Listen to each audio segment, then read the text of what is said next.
What's up, podcast family? We hope everyone is keeping safe in quarantine and keeping mentally healthy as well. Did you guys check out the latest episode about intuitive eating with Amanda Sevilla? Well, be sure to check that out after this segment. Anyway, it's Pride Month. The month of June is LGBT Pride Month to commemorate the Stonewall riots, which happened in June 1969. So many beautiful events, nonprofits, and people are celebrated during this month, so we wanted to highlight some amazing gay people in our community that has highly impacted people around them. And one of those people is Bo Metz. Bo is a good friend of ours who is currently thriving and living in LA. He's also co-created and making Liz's sustainable wedding dress that's coming soon. Be sure to be ready to see that. And Bo also designed his first clothing line in 2010, which sold in high-end contemporary stores placed alongside brands such as Vivienne Westwood, Alexander Wang, and Rick Owens. He also slays in the costuming and designing business, which has been seen on numerous celebrities around the world. But what we love about Bo mostly is because he radiates realness, warmth, has impeccable style, and gives the best hugs when you see him. Guys, please welcome Bo. Yes. Hi. Oh, that was such a cute intro. I'm like I'm blushing over here. I do love hugs. Hi, Yes. everyone.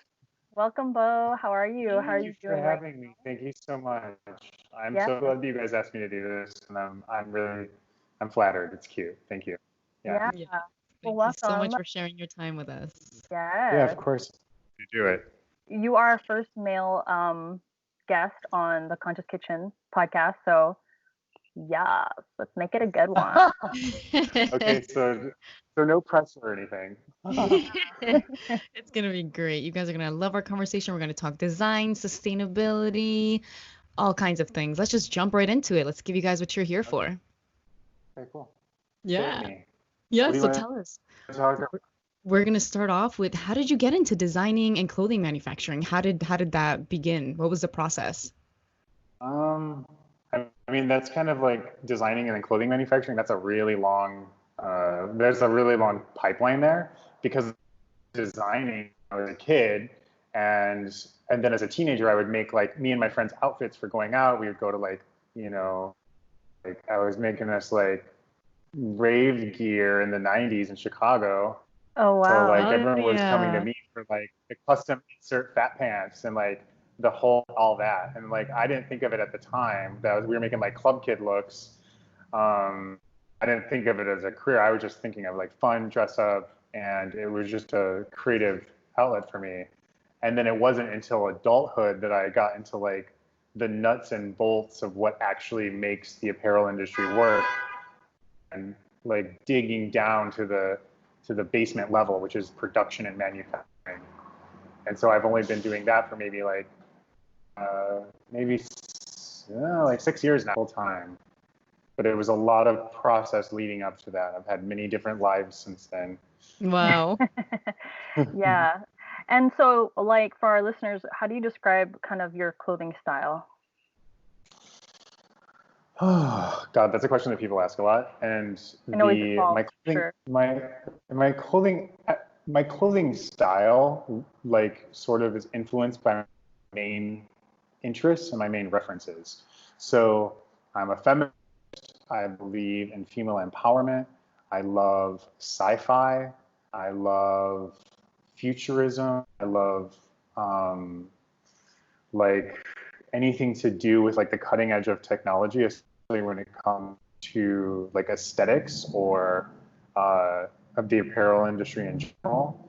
So these are the types of things that influence my work and the kind of clothes that I make. So I'm always trying to like, first and foremost, I want to empower people, not only by how they feel when they're wearing it, but empower them in the process of making the purchase. Because everyone wants to buy something that they feel good about, not just they wear it, but know that that purchase is making a positive impact on their community somehow. And maybe that's a little 21st century thinking, but that's always been super, super important to me. Yeah. So many all about things. like the sustainability, the ethics. Like people are hip to it now. They're asking questions, and I'm so happy. Sometimes like, oh, sustainability is such a trend. I'm like, great trend to have. Super happy about it. Ask more questions. Yes. Like find out what stuff is coming. Yeah. So awesome. Wait, so to scale it back, you're from Chicago and you moved to Los Angeles. How long ago was that? It was in 2009 that I moved to LA. I had Wow. bounced around. I like tried New York, I tried San Francisco, I tried Miami. I was like, when you're from Chicago, a lot of people, when they're creative or they're thinking of different career paths, it's either New York or LA. And for me, there was no question that LA was where I was supposed to be. So nice. Nice. Yeah. And I know that you had some formal training from Rodarte too, which is a really high-end duo, a sister team, which does a lot of high-end designs, which is one of my favorite brands also. How was learning from Rodarte? Well, I just think it's important to surround yourself with people that inspire you in general. And so I was really lucky to be able to meet them when I first got to LA. I was like thinking of like all the people in LA that was doing something really cool. And I was like, Kate and Laura. So I sent them an email, and like a week later, I was in their studio in their workroom, and I was with them off and on for about 2 years. And then I still help out with shows now, and we're friends, and they're amazing women, but they're also super inspirational, not just as designers, but as businesswomen. And they haven't ever really compromised what they are doing. They haven't sold off their business. They haven't taken on VCs or venture capitalists or bought on by conglomerates. They're two sisters Mm-hmm. that are a business that are doing it their way. And I always thought that was so cool. Yeah, hell Yeah. yeah. Super, Yeah. super legit. Yeah. Thank you for telling us about that too. So also, I always want to know, did your family always support you during your career? Oh my God. I'm from like a really, really blue collar, like super lower middle class background in Northwest Indiana, just outside of Chicago. So like the suburb of Chicago that I'm from is like, it's steel mills, it's factories, it's pretty bleak. So the idea that I would want to do something to do with fashion or entertainment, or that I would one day want to move to Chicago, let alone California, which is a crazy thing for most people there, Mm-hmm. was pretty box, even as a kid. So they say they didn't support it, and then they haven't really understood it until my adulthood. Like, Yeah. oh, you can actually make a living following your dreams. Yeah. Like, yes, it is possible, people. If you're listening, it is possible. It's better. Yeah, Oh no wow. matter where you are, just gotta follow your dreams. Yeah. Exactly. Yeah, amazing. So tell us, Bill, what you mentioned sustainability before. What does sustainability and design mean to you? I mean, sustainability to me is just being conscious and being a good steward of the planet. So, and really at the core of that, it's to understand that we are not separate from the rest of the planet and from the rest of creation, but we are one with the rest of. And if we Mm-hmm. continue to treat the natural world as if we are separate, then we'll continue to be stewards of the only home that we share together. So Yes. I think that's the foundation of sustainability for me. That consciousness, that mindset is what sort of informs every decision I make regarding my business and in my personal life. So, and I love meeting other people that think that way and that want the same things. And one of the best things doing my business this way is that every single day I get to talk to uh, entrepreneurs that are interested in building a new earth together, one that is more Mm-hmm. sustainable and one that is more conscious. It's so dope. Mm-hmm. It's the best part about doing this, That's is so meeting awesome. other people that are into it. Yeah, definitely. And so Um, when do you also design within sustainability? So it's like the sustainability and design, how does that tie together? So, there's a lot of different, you know, there's a lot of different you can think about that. And then each designer and each brand sort of does it a little differently, or they do combinations of things differently. But I can give you an example of the last collection that I made.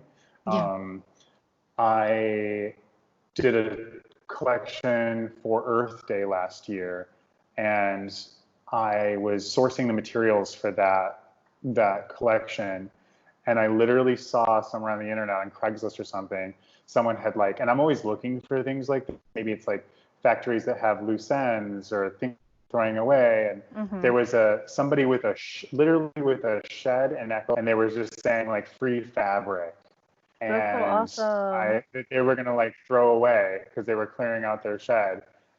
I went there and I was like, this may seem like waste or garbage to somebody else, but when I see that, I see upcycled fashion and a way to do things differently. So I created an entire tailored based, like high-end apparel collection based upon someone else's garbage that you would never know by looking at it. So It was sick. pretty That's so cool, exciting. Dave. Yeah. We applaud you for that. Thank you Hell for yeah. Thank you. and it's hard, right? I mean, it's hard to do that because obviously people want everything that's kind of fresh, but also sustainable. So like, but also like affordable. So how do you compromise in that? Well, that's where the industry itself is pivoting. And so, like, obviously, not every brand, upcycle doesn't work for every brand. Maybe they're doing too many units, they need too much fabric, materials, whatever, it doesn't accommodate, or they need to do a consistent product. And so, when brands come to me, we talk about what their needs are and how we can best fit them into a sustainable model. Like this year, we started working with a, a, um, a mill in the Yucatan, actually. And the Yucatan mill is the farthest from us. Every other mill we work with is within 50 miles of us so that we can reduce our carbon footprint. But the reason we work with this mill in the Yucatan is because they're the only mill in the Western Hemisphere, or at least on the North American continent, that does, they take plastics out of the ocean and they make recycled performance knits. They take the cuttings from all the different factories and they make recycled cottons. Amazing. So like, it's so dope. You can like literally be wearing a pair of yoga pants that were made from like fishing nets and plastic bottles that they pulled out of the ocean. And like, that is the future. Cool. Yeah. And so that is like one model that we can do for a brand, Yeah, and I think that's so important to say because it's like, yeah, I mean, you could buy something really cheap off of like Forever 21 or Amazon for $12, but it's like you're paying more because there's so much work that went into like these recycled woven fabrics, Actually, can we talk about that for a second? Because yes, there is more work, but really it isn't that. It's that there are more middlemen, there are more margins, there are more takes. Yes. And what is happening is that the business, and you know this very well, the retail is dying. Everything is going to e-com and direct to consumer. And what you're seeing now is that brands are able, the margins that used to go to like the wholesale tier, the retail tier, and all the middlemen in between can now go to paying people ethically. They can now go towards buying a material that's made more sustainably. And then you could give that information and give your markups to your consumer directly. So when you like I can say like to my consumer, like we were making masks for COVID, right? I'm like, this is what the material costs.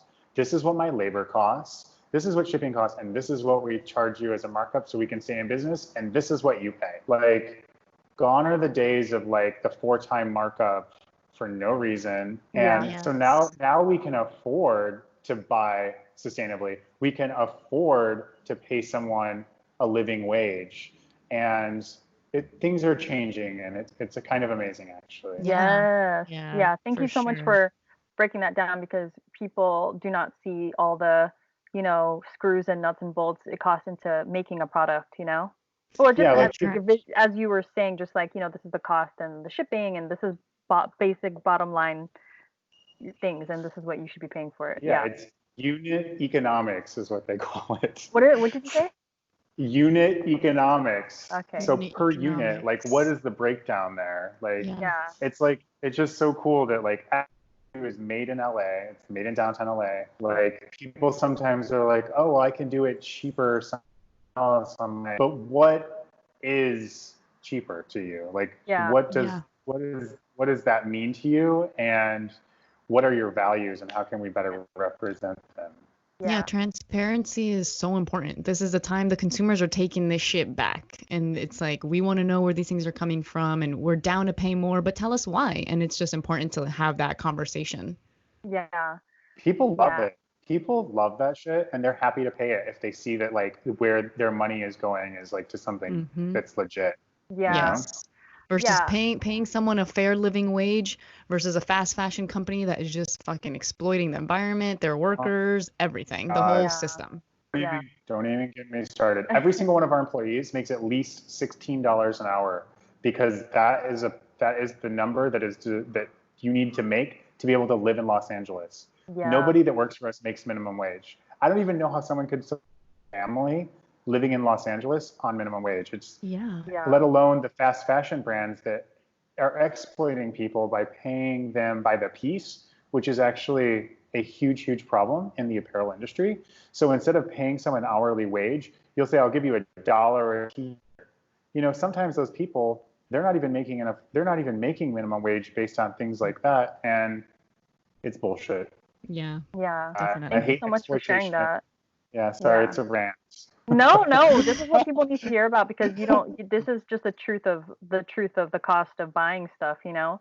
And and thank you so much for everything being made in Los Angeles too. I mean, if people don't know that Los Angeles is one of the biggest hubs for manufacturing, and we're so lucky, you know, when I was doing Dime Piece, having that hub in Los Angeles, like to even make your own fashion brand, go to LA.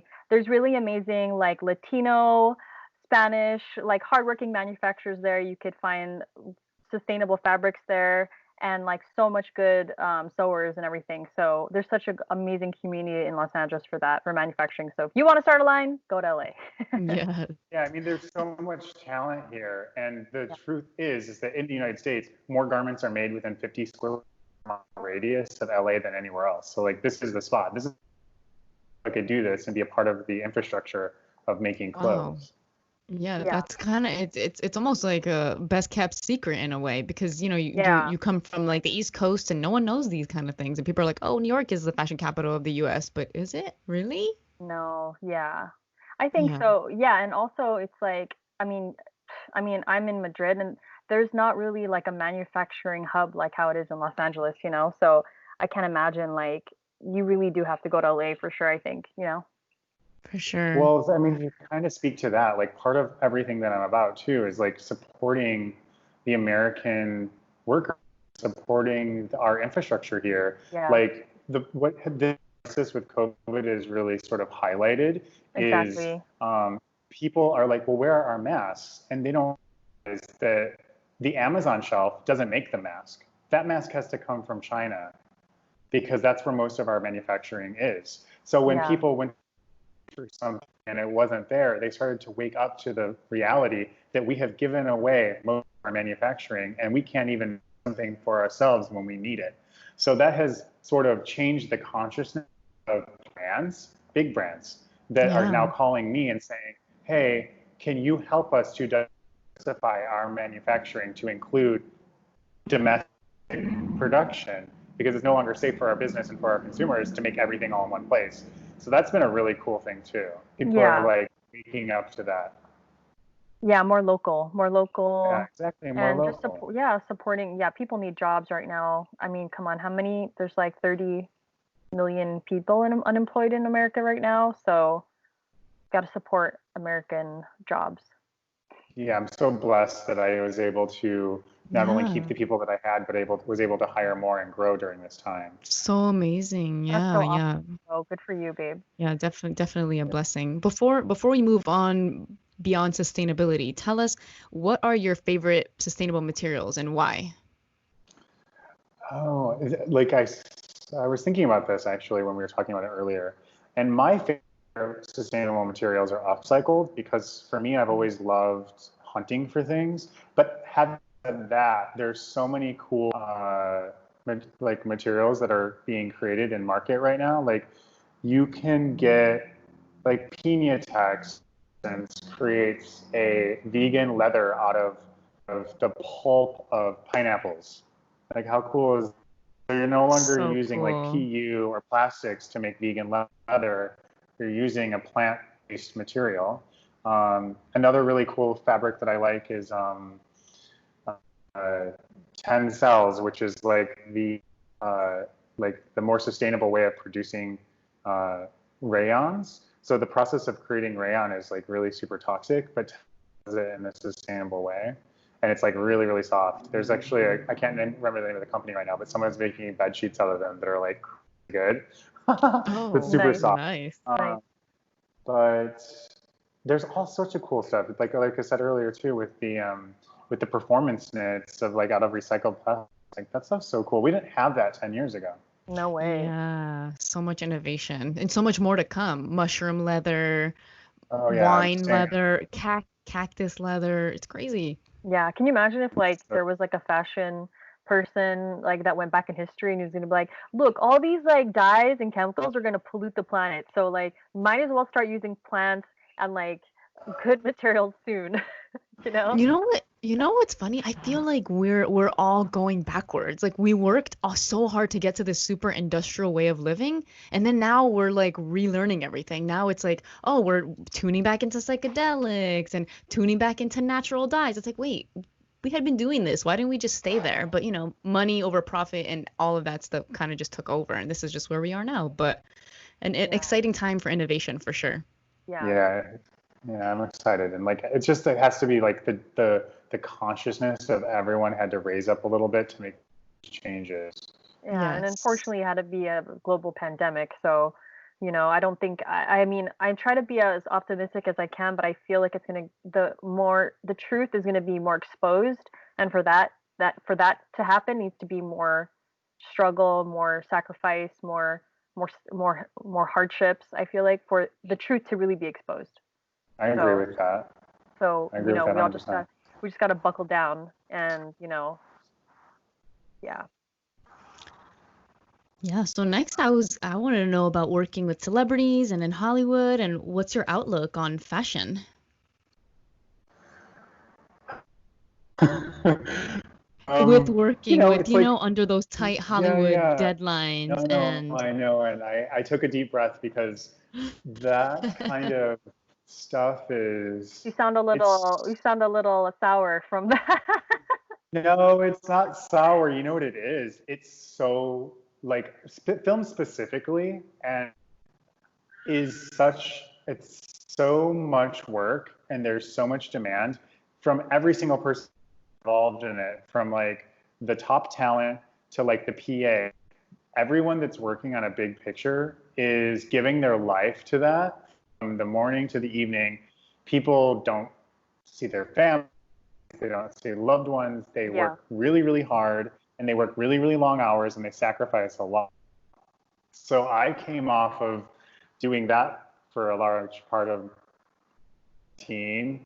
So when you asked me that question, I had to take a deep breath and like myself, because it's like the workload itself is super, super hard, and it's rewarding to be able to work on such cool projects, and to be able to meet so many cool creative people. But I don't think people, especially like the more pedestrian viewer, understands the amount of work that goes involved in what crew members have to go through and the cast has to go through to like bring you your entertainment, right? So it is really cool. Like I was able to work on some really cool projects last year, What was your favorite? which is really exciting. So I was a part of I was hired to do Ryan Murphy of America and Glee. He was doing a movie called The Prom, and the leads were Meryl Streep and Nicole Kidman. Amazing. And so I had the honor to be able to be in the workroom doing the custom build looks for like Meryl Streep and Nicole Kidman, and that was pretty cool. Amazing. My favorite thing. Yeah, because there was a lot of evening wear, a lot of red carpet looks. Yeah, so true Hollywood, true Hollywood fashion. Like, totally, and like so when you're at Meryl Streep can choose whatever designer she wants. So when designers from around the world are sending her gowns to wear film, and then she chooses ours, the workrooms from the crew. It's really amazing experience. It was very fulfilling. I had a great time doing that. That's so Oh, that's awesome. amazing. I always Yeah. feel like as much as like celebrities get the actors get the stars on the Hollywood Walk of Fame. I mean, the Hollywood kind of like stars in on the Hollywood Boulevard. I always wish they would give it to like the costume designers. Yeah, it's so weird. Like set politics are really strange, and I the can whole imagine. the whole politics of celebrity is strange, and the what swirls around power is strange. You know, it's a different world. Yeah. Well, awesome, Dave. Hollywood. You've worked on with so many different celebrities. I see that you worked with Janelle Monae on some cool like tour stuff.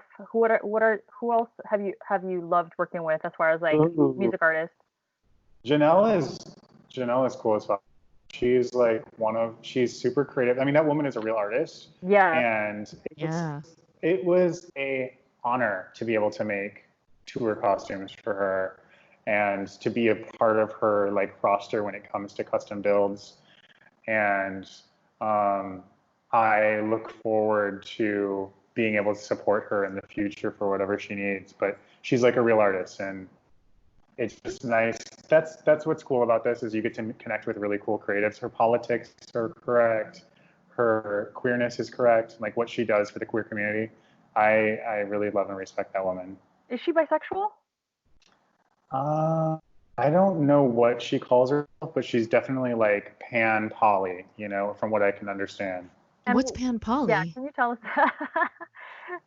I mean, like she's fluid, she's like gender fluid. I mean, I can't really speak for someone else's identity, so it doesn't really make me Right, feel right. like Yeah. comfortable We saying we that. were just curious of the of Yeah. what the definition of Pan Poly was. Oh, so like a little bit of everything, right? Oh, okay. When it comes Okay. to like gender spectrum and like Got sexuality it. spectrum. That makes sense. Yeah, sorry. Okay. No, it's okay. Well, because people are so, you just have to be careful when you're speaking about other people's identities For because sure. it's really for only to speak about for us to respect and acknowledge. And so I'm not really Yes. totally clear on her. Yes, Yeah. 100%. That makes sense. Tell us, do Oh, you have any dream muses? Any celebrities that you would love to dress or anything like that? or guys too. Yes. Yeah. I mean, I love Tilda Swinton. Like Oh my God, she's amazing. she's like she's like dream muse, you know? Like if I could with Tilda on something, I would love that. I would also love, and this is if anyone's listening, I would love to be able to work with the Wachowski sisters, the creators of Yeah. the Matrix Yes. trilogy, and Dang, that'd be sick. I mean, you got to put it out there. You got to put it into the that, world and into the airwaves for it to happen. I just love them so much. And like, I not only, I mean, not only for the films that they've created, but who they are as people and being trans women of that level in Hollywood and making the kind of films that they are. I have so much respect and so much love, and that just inspiring to me. And yeah, so it would be the Wachowski sisters, Tilda Swinton. That's Sick. awesome. Yeah, I love her androgyny and she plays like the male and female roles so good. So Yeah. yeah, I love that. That's so awesome. So you are ingrained in LA. Like I feel like you've been knowing, the manufacturers, the fabric people, Hollywood, the celebrity life and all that stuff. How do you feel about being in LA, the LA fashion scene? Because it's so different. It's not like New York, it's not like France or Paris or how it is in other countries. Right. Yeah. I mean, the way that I've always felt about LA in general is the same way I feel about like the fashion scene. And like when I think about LA, I think about the history and the context of the city. Like this, once upon a time, was like the Wild West. If you wanted to be freaky, if you wanted to do whatever you wanted, if you wanted to like run away from the East and join a cult or make a movie or reinvent your entire self, this was the place to do it. Yes. So the West Coast in general has that in its DNA. And so LA is about like sort of like breaking down old systems and reinvention streaming, and that's really woven into the fiber of the city. And so LA fashion is that way as well, in the sense where they sort of disregard the global fashion calendar here, and everyone started just kind of does their own thing. There's a lot of brands here that were early adopters of that direct consumer influencer celebrity engine. Yeah. I mean, Laura, I you feel were like we started it. pioneering this. Yeah, you were pioneering this. Like, that was something that a global fashion house wasn't doing. They were late to that. The fashion world was late to getting their clothes on influencers and celebrities, and it was done here first, and everyone else was kind of catching up to that. Yeah. Yeah, I think The that we system have is kind some. of broken. There's no real calendar that's working for anyone anymore. Yeah. It's like the Wild West. We Yeah. can remake anything in our vision, Yeah. I like it. Yeah. I think LA, it's like we're obviously not on this like behemoth type of schedule, or like um there's no glass ceiling, I feel like, in Los Angeles. Like the community works really well together. We're into like casual lifestyle because like we hike and surf and snowboard, and we like to, there's so much sun, so it's just so casual. And I feel like there needs to be more respect on LA's name for sure on fashion. And yeah, thank you also for paving the way too for your diversity in your clothing, which is super inspiring. Because if you look at Bo's clothing, it's very like casual but futuristic and wearable. So that was really inspiring too, to see you grow throughout the years. Hell yeah. Thank you, babe. Yeah. I mean, just to like say, like, Laura is a dear friend of mine. Like, I love this woman. I've had so many special moments with her. Burning Man. And yes, that's another thing too. Like, we could talk a whole bunch about so Burning much Man. things. Yeah. Real quick. I know. We should do an episode like that. Just talk to a bunch of burners. Yeah, that's actually a good one. Me and Bo really connected on the playa one night. Me and Bo connected on the playa one day. We had no plans, but we just bumped into each other, and I ended up with my top off, my breast exposed throughout the entire playa. Just us like riding on our bikes, just having the time of our lives. And that one day we were connected to the hip like soulfully forever. So and now that was one of the most special days of my entire life. Yeah. I just got the chills. I know those kind of moments. Wow. Yeah. And now, Liz and Bo are connected now too, about producing a sustainable upcycled wedding dress. Do you guys want to talk about that, or keep that on the low? No, yeah, I mean, I'm down to talk about it. Yeah, I mean, I was supposed to get married in July, and so Bo and I had met a few months back trying to work on like this dress.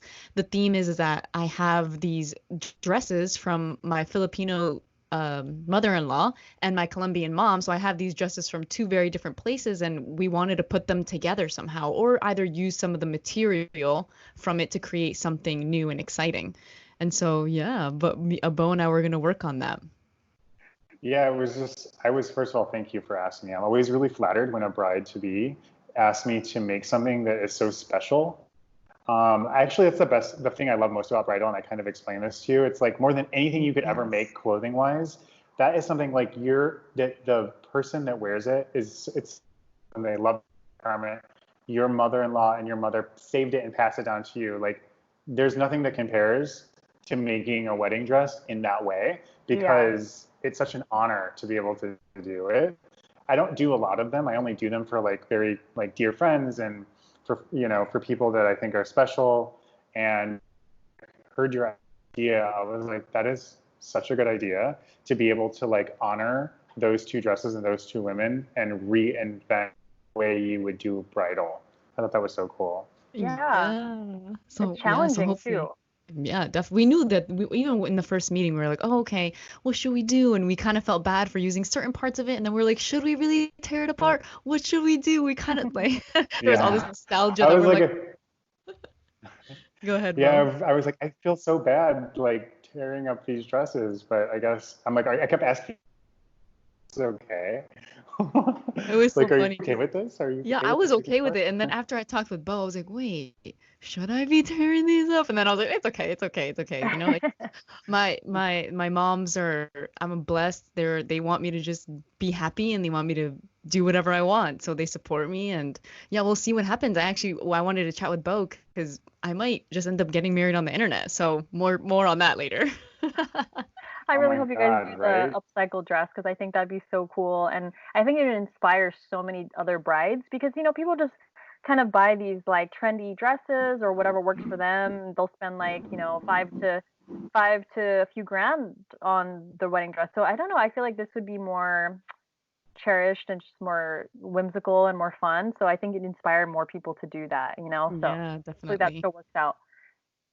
Well, it's like the thing is with custom made to order clothes like bridal is you can literally do whatever you want. There are no rules. So a Yes. bride could just as easily decide that she wants to do upcycled fabrics just as much. She doesn't because the bridal industry for a custom dress doesn't require that there's like 100 yards of some fabric somewhere. You only need enough for you, right? So visual choice based on whatever the bride wants to do, and the maker can accommodate that, especially in the price range women pay for their wedding dresses. Oh yeah, I mean, Yeah. It's wedding crazy. dresses are so expensive. It's Oh my God, like, so yeah. expensive.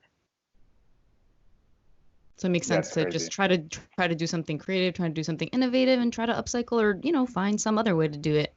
But Mhm. also do it your way. It's your wedding. It's like Yes, why did your values have to stop at your wedding dress? You know, Exactly. like Yeah. definitely. that's who you are. Why not commit to that all the way? You For know, Yeah. sure. I love that. Yes. Thank you so much, Bo. I can't wait to work on that with you. I'm excited. I'm Yes. I'm honored. Thank you for asking me. Yes, thank you. So Bo, tell us, and we know you've been making face masks. Can you tell us more about that? How's that been going? How many have you donated so far? Yeah, and this is so when we first got the stay-at-home order, I was planning on staying home, just like being quarantined for like everyone else was. And what happened is my sister is actually a nurse in the suburbs of Chicago, and she called me, told me, she said, listen, I'm afraid that my sons will not have a mother because we don't have enough PPE supplies for when I go to work. And I was like, Yeah, what? Because this is in the very beginning before we were that stuff. So I was right. like super concerned. I started like researching everything that I could do because I was thinking of like getting my sister's teams like actual, because I work in production. So my job is to be able to make things happen. So I'm researching um, automatic N95 mask makers. I mean, these machines are like $150,000. They have 30-day lead times. They have to come from China. I'm like going through the whole thing. I'm like, okay, well, maybe I can raise the money with a VC. Maybe I can crowdsourcing the funds and like going through all these different things. And like finally I was like, well, I can just make some masks and send it. Like, of course, like the easy way. I'm like, this is before anyone started doing it. I was like, I'll just make some masks and send them to my. And so I started doing that. And then as I was doing that, that's when LA opened up its marketplace for getting PPE into the hands of people that needed it. And they started putting manufacturers on the page. And my clients were a part of the marketplace. And so they called me and they asked for masks. They asked for masks. So they're like, would you be open to coming back to work to making masks for us? And I was like, well, let me see. Yeah, we can do that. Um, and then one thing led to another, and we ended up talking to the state and getting special permitting to stay open during COVID because we're making Wow. um, PPE for essential workers, and it just sort of snowballed from there.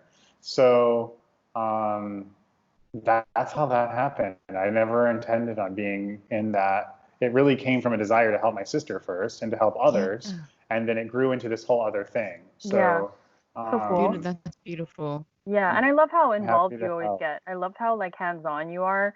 And I know, yeah, Bo is always has his hands on deck. Like he just and he also does amazing AIDS rides too, right? You're doing I donated to that. That was amazing. Yes, thank you for that.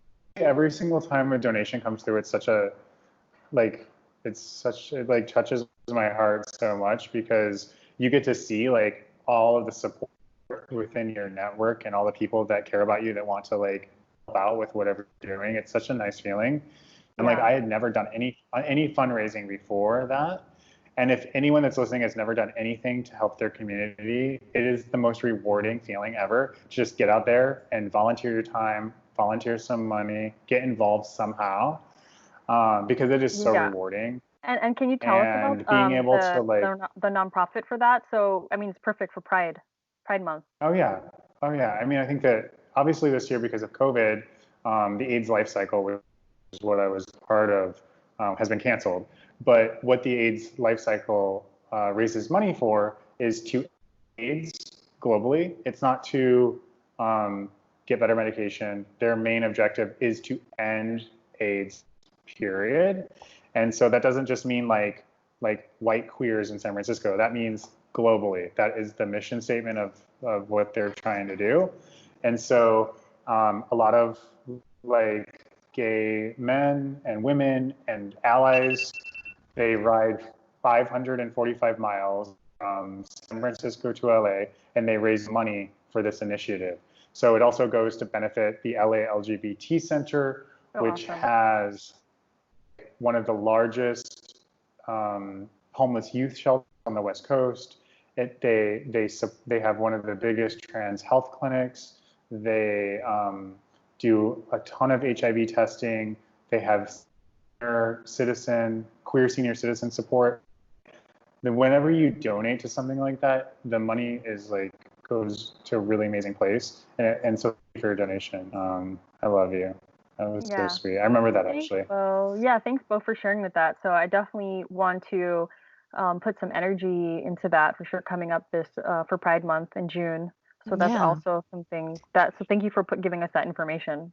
Can you tell us where our listeners can also find more information on our website, or is there an Instagram account? You can just Google AIDS Life Cycle or the LA LGBT Center. I mean, my reaction, the reason I got involved in that initially was because in 2016, when we took a new administration, I was feeling really, really hopeless. And I asked myself, okay, well, I can't do anything about the national political stage, but what I can do is help my local community. And that's what got me involved. So amazing. That's how I got involved in the AIDS Life Cycle, and that's how I got involved in fundraising, and it was such a rewarding experience.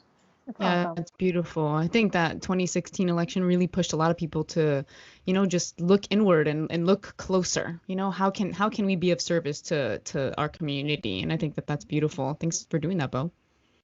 Yeah, thank you. I mean, that's what we do what we can.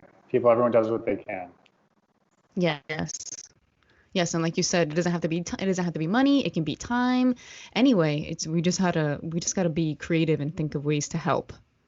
It also feels good. Just get out there and do it. Like it feels so rewarding to be able to help other people. I don't know. It's like to do that is just such a rewarding experience. I love that. Yeah. And since we're talking about Pride Month, we'd like our guests to share their coming out story to hopefully inspire others to potentially, come out and just feel that support. Could you share your story with us? Yeah. So I was thinking about this morning, that we might be talking about this and what I might say. And like I said, I am from really blue collar Indiana, red state all the way through and through. Mm-hmm. And when I was a teenager in the 90s. Like this is before Ellen ever came out of the closet. This is before the first same-sex kiss on primetime television with Roseanne Barr. Wow. This is like OG closet 90s, mid 90s, right? Uh-huh. But I'm really grateful in the sense that my mom's brother, my uncle, he was a gay man living in Miami, and he would show up for the holidays with his partner, Orlando, And Orlando. like Orlando, like he was a Cuban guy from Cuba. They met in South. Without knowing it, that was sort of my, they didn't, my family also didn't accept them, but they tolerated it. But as my young mind, it was like not weird, right? Like my uncle had a husband or partner. It's not something I put too much thought into. And I remember laying in bed in fourth grade, and I'll never, it was like I was in fourth grade and I'm like at my grandparents' house in the spare bedroom, can't, and I sat up in the bed and I was like, oh my, I'm gay. That is, oh shit, like, okay. And then I didn't tell anyone else that until I was in high school. But I remember in fourth grade, like having like a sit up in your bed realization of why I was so different from the other people in my school. And I'll never forget that moment. That's awesome. And like when I came out in high school, actually I came out like in eighth grade, ninth grade. I was really young. I was like 14. And because of my uncle and his history and like him before me, but it was also as a teen, I was really like, I was such a punk, like to me, like being out was like a political statement. Like I was like, okay, well, I'm going to dye my hair purple and write fag on my locker because to me, being out was like an assertion of like who I was, and like I wasn't going to let anyone else be able to like put me down, and I was going to claim that for myself. And so that I was real punk about it. I love that. that. Was super punk rock Hell when I was yeah. a teenager. Yeah. Did you ever feel like any type of discrimination growing up? Oh my God, I was bullied so bad. I was bullied. I was, threatened with physical violence. I was actually moved eventually to like an alternative school. And my joke about the alternative school that they sent me was that it was for drug addicts, pregnant girls, and like gay kids. Wow. Because that's basically the only people that were in class at the alternative school. So it really, but I was really, really always like a smart kid. I was always an advanced. I took that opportunity to be at the alternative school because they worked by syllabus. And so I graduated early. And so I graduated high school when I was like 16 and I got the hell out of Indiana. Oh, so damn. Wow. Yeah, that's what I did. Wow. That's so awesome. I mean, everything happens for a reason, Everything. Like thank God I wasn't too comfortable in Indiana, look at what my life has turned into. So it's better. Get out. Those resources are different people. There. Yeah. Yeah. And how are you? How is your family? And now they accept you 100%? Well, yes, but it was hard won, and like I wasn't compromising. And my mother was always more supportive, and she's always been more supportive of my career.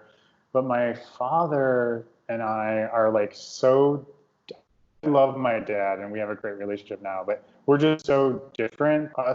Me being born his son has been such a educational, spiritual experience for both of us to try to understand something so different from you and to love them anyway. And so that's been a really cool thing that me and my dad have been able to come through over the years. It's like so different for me. You were like a blue collar steel worker from Indiana, but we can find commonalities, and that's been really cool. Yeah, that's amazing. That's good that you guys have a great relationship now. So that's good. Yeah, definitely. And every parent is given every child for a particular reason. There's such like a learning and a giving and taking. Yeah, I really truly believe that we choose our parents before we come here, and that we choose the relationships that we're going to have before we come here, and we all make soul agreements with each other before we get here. We'll be like, okay, this is the lessons we're going to learn, and let's just do it. Like that's just what I truly believe, and so I have to remain blessed about all my experiences. Yeah, A great story, Bo. Do you have any advice for people that do deal with things like bullying or, just aggressiveness or hate? Do you have any advice for that? Who you are, and no matter what you do, there are always going to be people that tell you who you are, who you have to be, and what you can and cannot do. Do not listen to that. You follow your own path, you listen to your own voice, you get in touch with your own intuition, because no matter what you are, who you are, gay or not, there's going to be people that are going to try to tell you how to do your life, and this is your life, and you only get to do it one time. So you better make the most of it, and you better be worried about the hate too much, because you are not living your life for them. You are living your life for you. And every single moment you're not standing in your truest, most authentic self, the world suffers, because you were born to be you and you only. And whatever that light looks like and whatever that path looks like, it is your duty to honor your creator and the universe to be you at all times. So believe in that. Fuck the haters. Yes. That's some real shit right there, Bo. Yeah, that's a good way to introduce our Gay Pride Month. So, Bo, that's amazing. Thanks, babe. This has been such an awesome discussion with you. How about people that are just trying to get into the fashion industry? Like, any tips for people?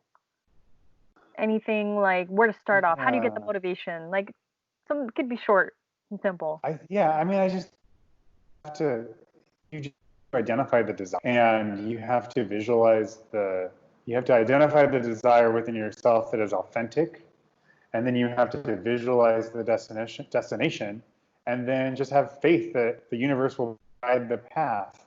And you go to where other people are that are doing what you're interested in. You reach out to people that you respect. You cultivate friends that inspire you. You cultivate mentors. I mean, this is how you succeed at pretty much, in my opinion, how you succeed at things. Yeah. It takes a village. No one is a success by themselves. You, Laura, have taught me so much.